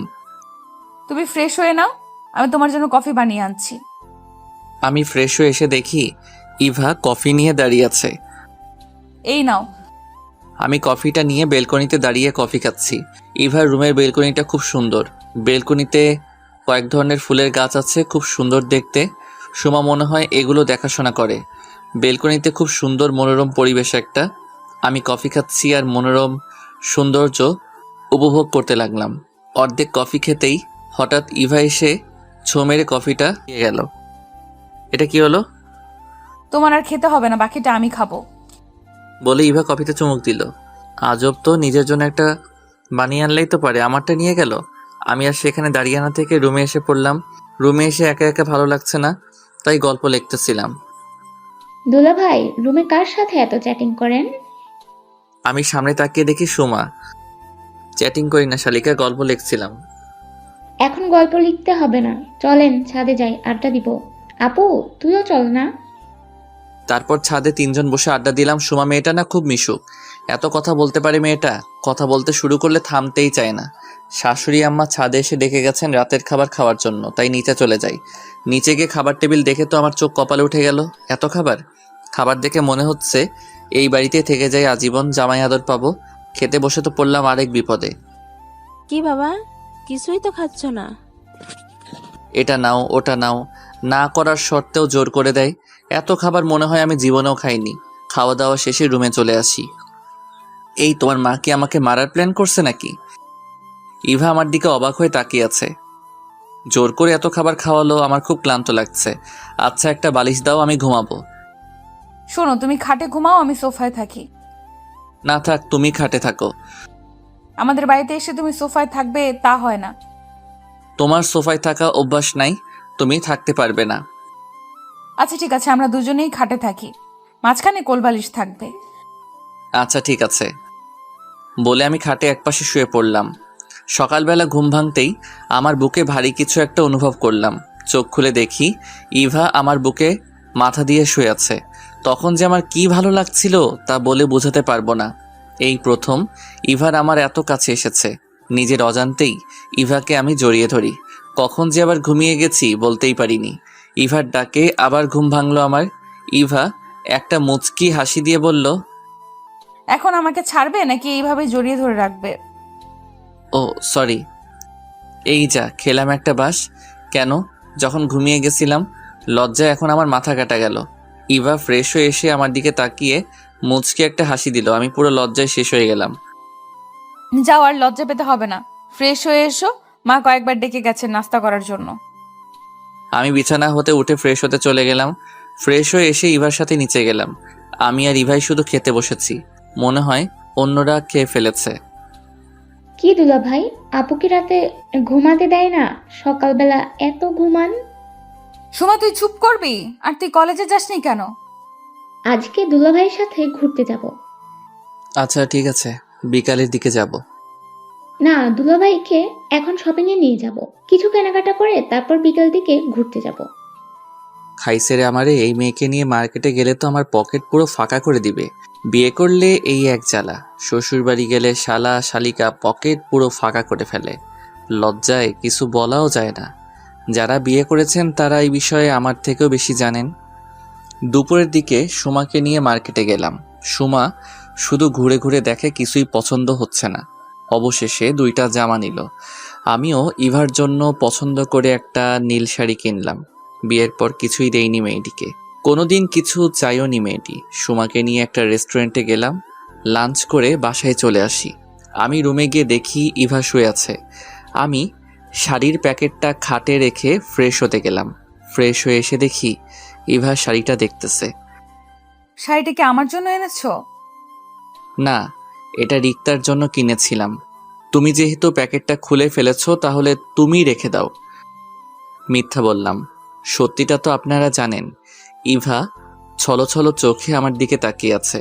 মনে হয় এখনই বৃষ্টি নামবে। তাই আমি আর কিছু না বলে রুম থেকে বেরিয়ে যাই। বিকালে সুমা আর আমি ঘুরতে যাব। ইভাকে বললাম আমাদের সাথে যাবে কিনা। ইভার নাকি ভালো লাগছে না, তাই যাবে না। আমি সুমাকে নিয়ে একটা নদীর পাড়ে গেলাম। সেখানে কিছুক্ষণ ঘোরাঘুরি করি। সুমা বায়না ধরল ফুচকা খাবে, তাই রাস্তার পাশে একটা ফুচকার দোকানে দাঁড়াই। সুমা ফুচকাওয়ালা মামাকে বেশি করে ঝাল দিতে বলল। সুমা 2টা ফুচকা খেয়েই ঝালে কাতরাতে লাগলো। পানি পানি দুলাভাই পানি। মামা পানি দেন। মামা পানি তো শেষ। কি বলেন, ফুচকা বেচেন আর পানি রাখেন না? বলে আমি দোকানের দিকে হাঁটা দিলাম পানি আনতে। আমি পানি নিয়ে এসে দেখি সুমা নাই। মামা, সুমা কই গেছে বলতে পারবেন? আপাকে কয়েকটা ছেলে জোর করে এদিকে টেনে নিয়ে গেছে। আমি আর সেখানে দেরি না করে দৌড়ে সেদিকে গিয়ে দেখি সুমাকে একটি ছেলে টেনে হিসড়ে নিয়ে যাচ্ছে, সাথে আর 3টা ছেলে। আমি দৌড়ে গিয়ে সুমার হাত ধরে টেনে নিয়ে যাচ্ছিল যে ছেলেটা, তাকে পিছন থেকে কষে একটা লাথি মারি। সাথে সাথে ছেলেটি ছিটকে সামনে পড়ে যায়। সুমা দৌড়ে এসে আমার পাশে দাঁড়ালো। কে রে শালা তুই? তোর বাপ। বলেই কোমর থেকে বেল্টটা খুলে দেয়। উদম কেলানি। আমার মায়ের দেখে বাকি 3টা দেয় ভূ দৌড়। মারতে মারতে আধা মরা করে। যা, তোকে আর ছেড়ে দিলাম। নেক্সট টাইম আমার বোনের দিকে চোখ তুলে তাকালে তোর চোখ আমি তুলে নেব। তোকে আমি দেখে নিব। আগে তো তুই সোজা হয়ে দাঁড়া, তারপর তো দেখবে। ছেলেটি চলে গেছে। আমি সময়ের দিকে তাকিয়ে বললাম, ছেলেটি কে ছিল আর তোমাকে এভাবে টেনে নিয়ে যাচ্ছিল কেন? আসলে দুলাভাই ও রকি আমাদের কলেজেই পড়ে। আমাকে প্রতিদিন ডিস্টার্ব করে, আরও আজে বাজে কথা বলে। তার জন্য এখন আমি কলেজেই যেতে পারি না। তুমি আমাকে বা বাসায় আগে বলনি কেন? ভয়েও খুব খারাপ ছেলে, পরে যদি আমাদের পরিবারের কোনো ক্ষতি করে। আচ্ছা, এখন বাসায় চলো, সেটা পরে দেখা যাবে। আর শোনো, এসব বাসায় বলার দরকার নেই, অযথা টেনশন করবে সবাই। আমিও এটাই ভাবছিলাম। আচ্ছা হয়েছে, এখন চলো। তারপর সুমাকে নিয়ে বাসায় চলে আসি। রাতে বাইজিৎকে কল করে রকির ব্যাপারে সব জানতে বলি। আজ রাতেও একই খাটে থাকি। মাঝখানে কোলবালিশ রেখে সকালবেলা ইভার ডাকে ঘুম ভাঙে। আমি বললাম, কি হয়েছে, এত সকালে ঘুমটা ভাঙালি কেন? মা ফোন করেছিল, বাবার শরীরটা নাকি ভালো না, তাই আমাদেরকে বাসায় চলে আসতে বলল। কি হয়েছে বাবার? তেমন কিছু না, রাতে নাকি প্রেশারটা একটু বেড়ে গেছিল। আচ্ছা তুমি রেডি হয়ে নাও, আমরা এখনই চলে যাব। আচ্ছা তুমি ফ্রেশ হয়ে আসো, আম্মু নাস্তা রেডি করছে, খেয়েই চলে যাব। আমি ফ্রেশ হয়ে নাস্তা করে শ্বশুর শাশুড়িকে সালাম করে সুমার কাছে যাই। শোনো, একদম ভয় পাবে না, যদি কোনো সমস্যা হয় তাহলে আমাকে জানাবে। ঠিক আছে দুলাভাই। তারপর আমি আর ইভা বাইকে করে বাসায় চলে আসি। আমি মাকে বললাম, মা বাবা কই? বাবার কি হয়েছে? তেমন কিছু না, রাতে প্রেশারটা একটু বেড়ে গেছিল, এখন ঠিক আছে, তাই অফিসে গেছে। এই শরীর নিয়ে তুমি বাবাকে অফিসে যেতে দিলা? তুই জানিস না তোর বাবা কিরকম, আমার কথা কখনো শুনে? আচ্ছা, আমি রুমে গেলাম। বলেই রুমে চলে আসি। বিকালবেলা বন্ধুদের সাথে আড্ডা দিতে শিমুলতলি গেলাম। কিরে, শ্বশুরবাড়ি হতে চলে আসলি যে? তোদেরকে ছেড়ে ভালো লাগছিল না, তাই চলে আসলাম। আচ্ছা শুন, রকি ছেলেটার ব্যাপারে খোঁজ নিয়েছিলাম। ছেলেটা তেমন ভালো না, বাবা কোটিপতি, তাই ছেলে যা ইচ্ছে তাই করে বেড়ায়। আর ও একবার যা বলে তা করেই ছাড়ে। আচ্ছা বাদ দে এসব। মিমের কি খবর? মিমের কথা আর বলিস না, শুধু প্যারা দেয়। বিয়েটা কর, তারপর বুঝবি প্যারা কাকে বলে, কত প্রকার ও কি কি। বন্ধুদের সাথে আরো কিছুক্ষণ আড্ডা দিয়ে রাতে বাসায় আসি। কলিং বেল দিতেই ইভা এসে দরজা খুলে দিল। তুমি ফ্রেশ হয়ে এসো, আমি খাবার রেডি করছি। আচ্ছা। আমি ফ্রেশ হয়ে এসে ডিনার করলাম আর ইভাকে বললাম, বাবা কোথায়? বাবা মা রুমেই আছে। আচ্ছা তুমি রুমে যাও, আমি বাবার সাথে দেখা করে আসি। আসতে পারি? আয়, পাগল ছেলে আমার। বাবা, তোমার শরীরটা এখন কেমন? ভালো। তুই কখন এলি? আমি সেই সকালে এসেছি, এসে দেখি তুমি অফিসে চলে গেছো। বাবা মার সাথে আরও কিছুক্ষণ আড্ডা দিয়ে রুমে চলে আসি। আমি যে বালিশ নিয়ে সোফায় ঘুমাতে যাব এমন সময়, তুমি খাটেই থাকো। আচ্ছা ঠিক আছে। তারপর আমিও খাটের একপাশে শুয়ে পড়ি। এভাবেই কেটে যায় আরও 15 দিন। এখন আমি আর ইভার সাথে খারাপ ব্যবহার করি না। রিক্তাও কানাডায় চলে গেছেন লেখাপড়ার জন্য। ইভার সাথে আগের মতোই বন্ধুত্ব হয়। ইভাও আমাকে খুব কেয়ার করে। রোজ রাতেই ইভা আমাকে ঘুমের মাঝে জড়িয়ে ধরে। খুব ভালোই কাটছিল আমাদের দিনকাল। কিন্তু হঠাৎ একদিন একটা অচেনা নাম্বার হতে একটা SMS আসে আমার মোবাইলে। SMSটা দেখে তো আমার মেজাজটা খারাপ হয়ে গেল। কয়েকটা কল দিলাম এই নাম্বারে, কিন্তু নাম্বারটা SMS দিয়ে বন্ধ করে রাখছে। রাগে আমার শরীরটা ফেটে যাচ্ছে। রাখবই না বা কেন? অচেনা একটা মানুষ আমার স্ত্রীর সম্পর্কে বাজে মন্তব্য করবে, আমি বসে থাকবো? SMSটা ছিল এই: মিস্টার শাওন আকন্দ, আপনি কি জানেন আপনার স্ত্রী পরকীয়ায় আসক্ত? নিজের স্ত্রী সম্পর্কে এমন বাজে কথা শুনলে কারই বা রাগ উঠবে না? আমি এই কথাটা আর ইভাকে না বলে নিজে নিজেই খুঁজতে থাকি কে হতে পারে এই তৃতীয় লোক যে আমার আর ইভার মাঝে ঝামেলা সৃষ্টি করতে চায়। রাতে আমি আর ইভা শুয়ে আছি, হঠাৎ ইভার মোবাইলে অচেনা নাম্বার হতে একটা কল আসে। ইভা কলটা রিসিভ করলো। হ্যালো, কে বলছেন? আমি যেই হই না কেন, আমি আপনার স্বামী সম্পর্কে একটা ইনফরমেশন দেওয়ার জন্য কল করেছি। কি ইনফরমেশন বলেন? আপনি কি জানেন আপনার স্বামী আপনাকে রেখে আর একটা বিয়ে করেছে? হোয়াট? ইভা কথা বলতে বলতে বেলকনিতে চলে গেল। আপনি যদি চান আমি আপনাকে প্রমাণ দিতে পারি। আপনি কালকে বিকাল 5টায় লেকের পাড়ে চলে আইসেন। আচ্ছা, আমি আসবো। এদিকে আমি ভাবছি ইভা এত রাতে কার সাথে কথা বলে, আর আমার সামনে কথা না বলে বেলকনিতে চলে গেল। নাকি অচেনা লোকটির কথাই ঠিক, না ইভার দিকে নজর রাখতে হবে। ইভা রুমে এসে শুয়ে পড়ল। কারো চোখে কোনো ঘুম নাই। ইভা ভাবছে, শাওন কি সত্যি আর একটা বিয়ে করেছে? লোকটি বলল তো প্রমাণ দিবে। না, কালকে লোকটার সাথে দেখা করলেই সব জানতে পারবো। সকালে ঘুম ভাঙতেই দেখি ইভা রুমে নাই। মনে হয় বাথরুমে হবে। অনেকক্ষণ হলো, এখনো ইভা বাথরুম থেকে বের হলো না। তাই বাথরুমে গিয়ে দেখি দরজা খোলা। ভিতরে গিয়ে দেখি ইভা নেই। তাড়াতাড়ি করে নিচে গেলাম। মা, ইভা কই? ও তো কিছুক্ষণ আগেই বের হলো, বললো কি নাকি কাজ আছে। ইভার এত সকালে কি কাজ? আচ্ছা ঠিক আছে, তুমি নাস্তা রেডি করো। রুমে গিয়ে দেখি মোবাইলে সেই নাম্বার থেকে একটা SMS আসছে। তাড়াতাড়ি করে SMSটা ওপেন করি। কি শাওন সাহেব, আমার কথা কি এখনো বিশ্বাস হয় না? তাহলে আজ বিকাল 5টায় লেকের পাড়ে চলে আইসেন, তাহলেই সব দেখতে পারবেন। SMSটা দেখে আমার মাথাটা পুরো আউলিয়ে গেল। কি হচ্ছে এসব আমার সাথে? এদিকে ইভা সকাল সকাল বাসা থেকে বের হয়ে গেছে রিক্তার খোঁজ নিতে। আজ কয়েকদিন হয়ে গেল রিক্তাকে দেখছি না। না, আজ রিক্তার খোঁজ নিতেই হবে। আমাকে জানতেই হবে রিক্তা কোথায়। আর রিক্তা ছাড়া তো আর শাওনকে কোনো মেয়ের সাথে দেখিনি। ইভা রিক্তার খোঁজ নিয়ে জানতে পারে রিক্তা দেশের বাইরে চলে গেছে লেখাপড়ার জন্য। ইভা মনে মনে ভাবে, রিক্তা যদি দেশের বাইরেই চলে যায় তাহলে শাওন কাকে বিয়ে করলো আর কে হতে পারে? না, লোকটির সাথে বিকেলে দেখা করতেই হবে। যেই হোক, বিকেলে লোকটির সাথে দেখা করলেই তো জানতে পারবো। ইভা বিকেল 5টায় লেকের পাড়ে অচেনা লোকটার সাথে দেখা করতে যায়। অচেনা লোকটি ইভার হাতে কয়েকটি কাগজ দেয়। শাওন কি করে পারলো এটা করতে? আমার কথা একবারও মনে হলো না? ছেলেদের মন কখন কি চায় কে জানে। এখন প্রমাণ হলো তো, আমি এখন আসি।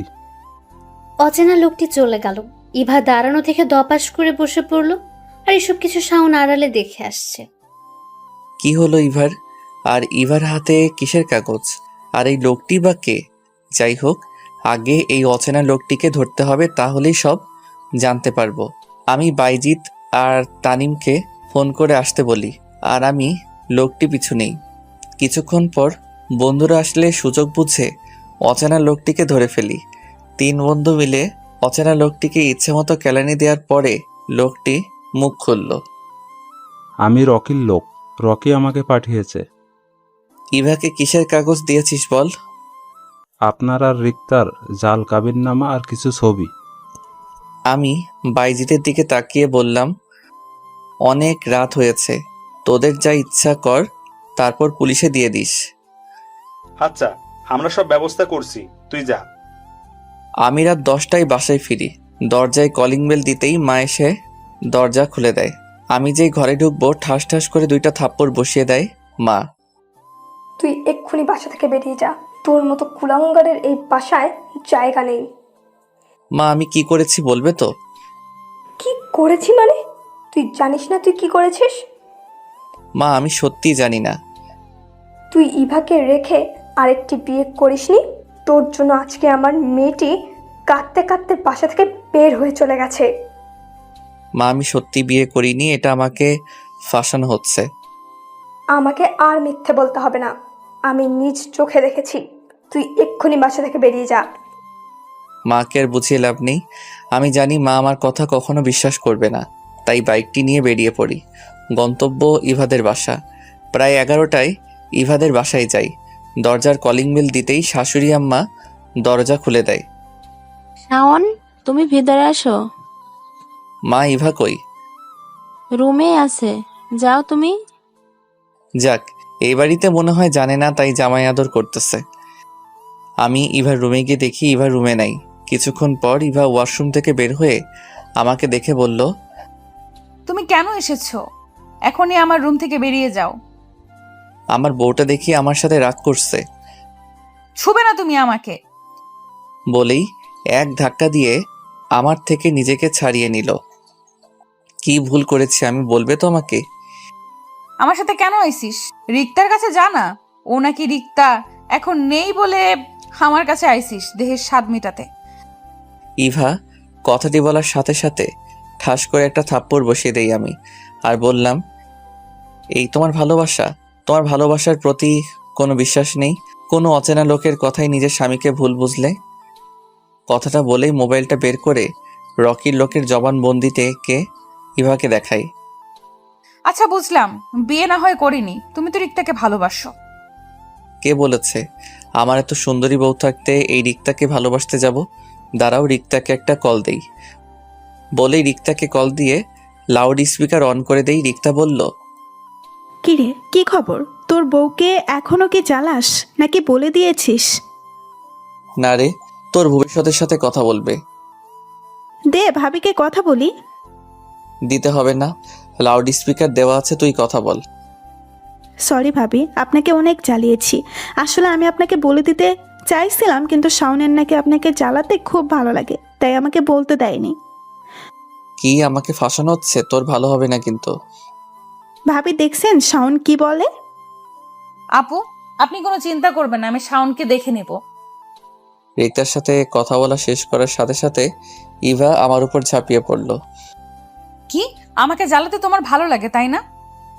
বলেই আমাকে মারতে থাকে। আমি ইভাকে এক টান দিয়ে আমার বুকে নিয়ে আসি। আস্তে করে ইভার মাথাটা ধরে ধীরে ধীরে ইভার ঠোঁটের দিকে আমার ঠোঁট এগোতে থাকি। হঠাৎ ইভা আমার মুখে হাত দিতেই আমাকে আটকে দেয়।